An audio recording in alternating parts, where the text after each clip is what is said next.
পাক ভারত সংঘাতে বিরতি, তবুও ক্রিকেটে অস্থিরতা কাটেনি। বাংলাদেশ দলের পাকিস্তান সফরের ভাগ্যও ঝুলে আছে। টাইগাররা আপাতত আমিরাতে 2 টি-20-র জন্য প্রস্তুত। পাকিস্তানি গণমাধ্যমের দাবি নির্ধারিত সময়ই মাঠে গড়াবে বাংলাদেশ সিরিজ।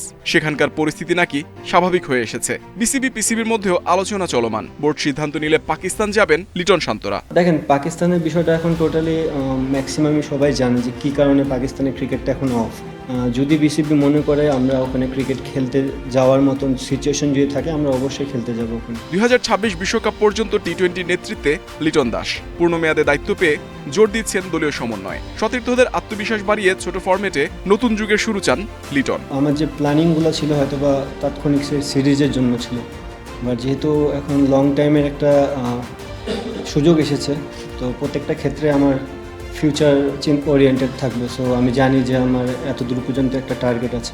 অন্তর্বর্তী নেতৃত্বে উইন্ডিজ সফরে সফল ছিলেন লিটন, কিন্তু নিজের অফ ফর্ম নিয়ে ছিল অস্বস্তি। রান খরায় বাদ পড়েন চ্যাম্পিয়ন্স ট্রফির দল থেকে। অধিনায়কত্ব পেয়ে ফর্ম ধরে রাখার প্রতিশ্রুতি লিটনের। অপোজিট সাইড দেখতে গেলে কিন্তু এমন হয় যে ক্রিকেটার একটা সিরিজ দুইটা সিরিজ খারাপ খেলে দেন আবার কাম ব্যাক করে। তো আমি ওই চেষ্টাটাই করব, আমি আবার আমার যে খেলার যে ধরন বা প্যাটার্ন, আমি যে ধরনের প্লেয়ার, সেটা যেন বাংলাদেশকে দিতে পারি। সাদা বলের ক্রিকেটে বাংলাদেশের ব্যাটিংয়ে বড় মাথা ব্যথার কারণ ডট বল। বিশেষ করে টি-20তে প্রায় ভুগতে হয় দলকে। ছোট ফরম্যাটে ভালো করার জন্য বড় শটের পাশাপাশি ডট বল কম খেলার দিকেও জোর দিলেন লিটন।